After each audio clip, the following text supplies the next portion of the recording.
Mira had no intention of going this far. After all, most people in her circle knew better than to stray past the fringes of safe territory.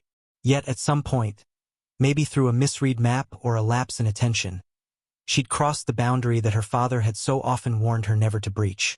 Storm Pack territory. The mere phrase conjured up rumors of swift, unforgiving justice for anyone foolish enough to trespass here. A rustling sound stirred in a nearby thicket, and Mira froze. Her father's dire cautions about triggering a wolf's predatory instincts by running felt suddenly very real. Panic twisted her gut, urging her to flee, but she remained rooted in place, too terrified to move. A low growl broke the silence. From behind the thick brambles, a massive wolf stepped into view.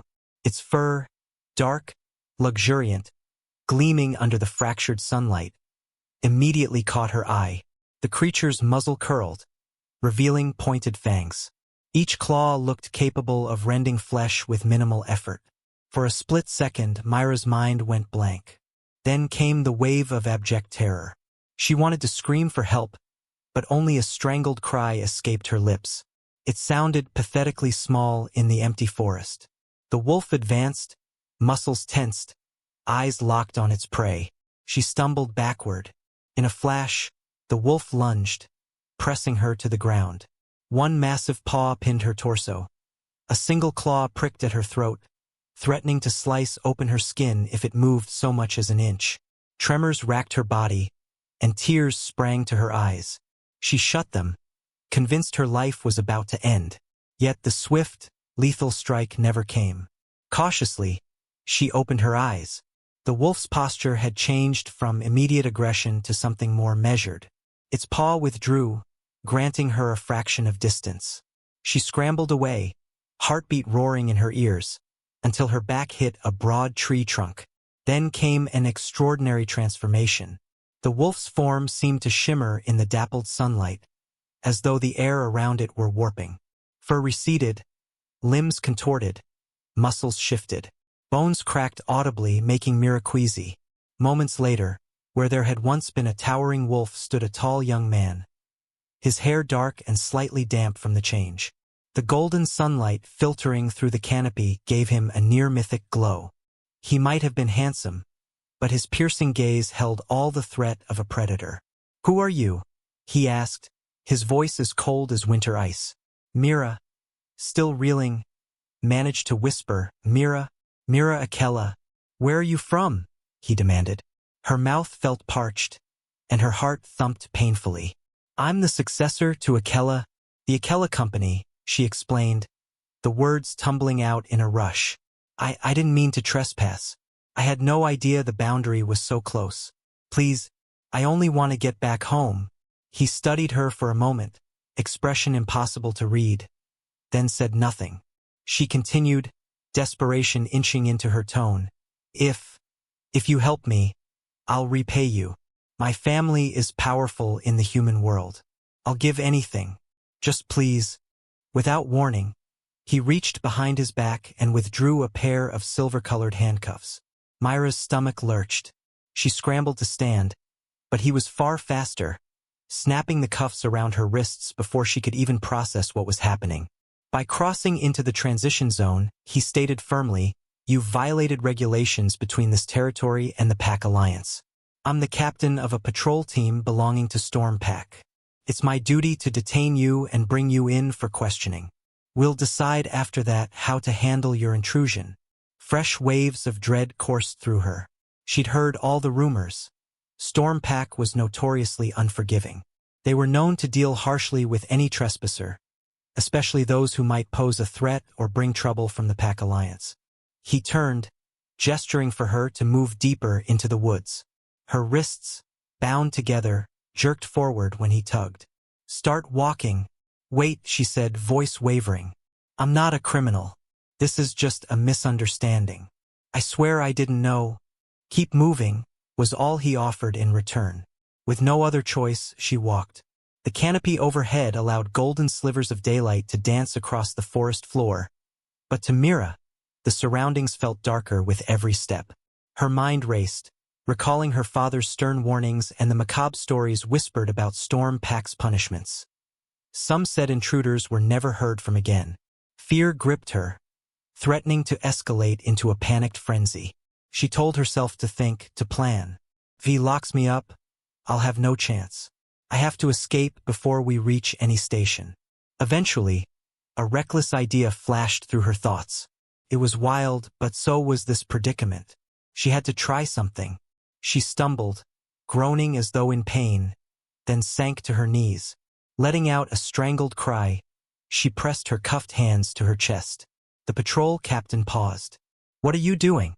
"My heart," she choked, gasping. "I can't breathe." He regarded her warily. "Get up.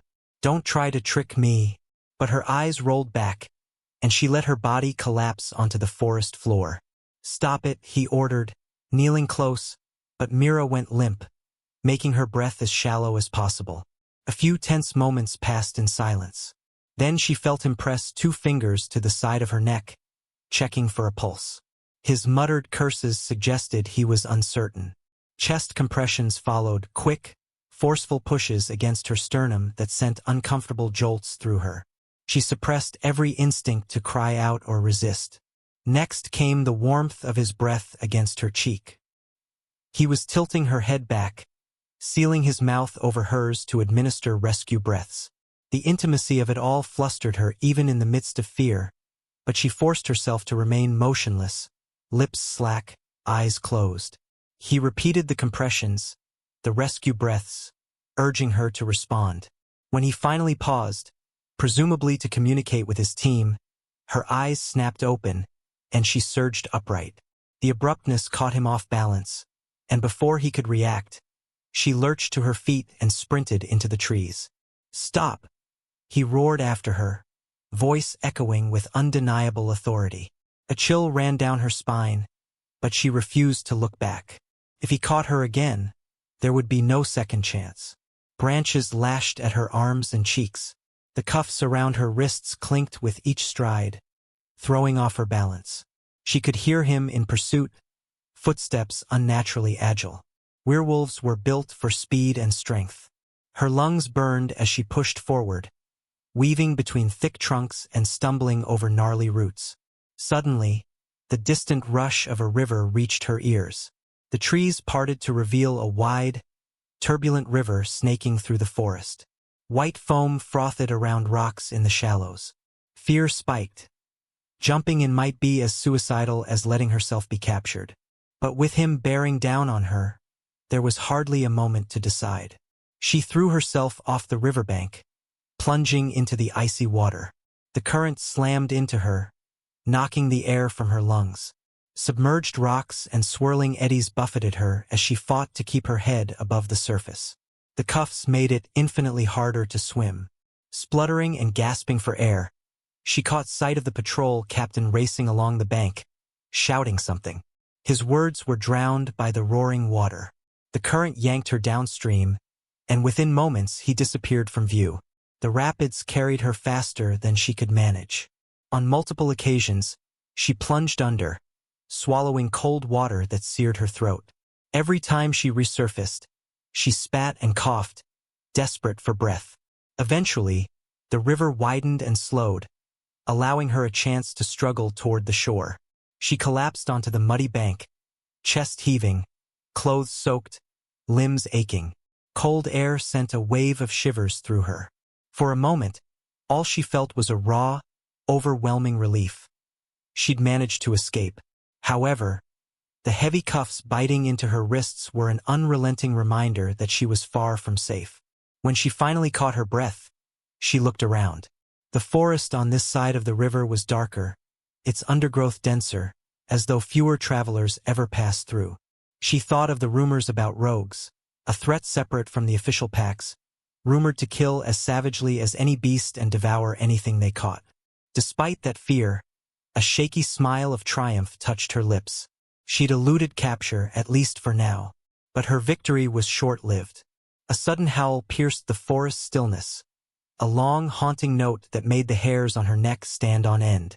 The sound was too raw, too unhinged to belong to any structured patrol. This was the cry of rogues. And it was close.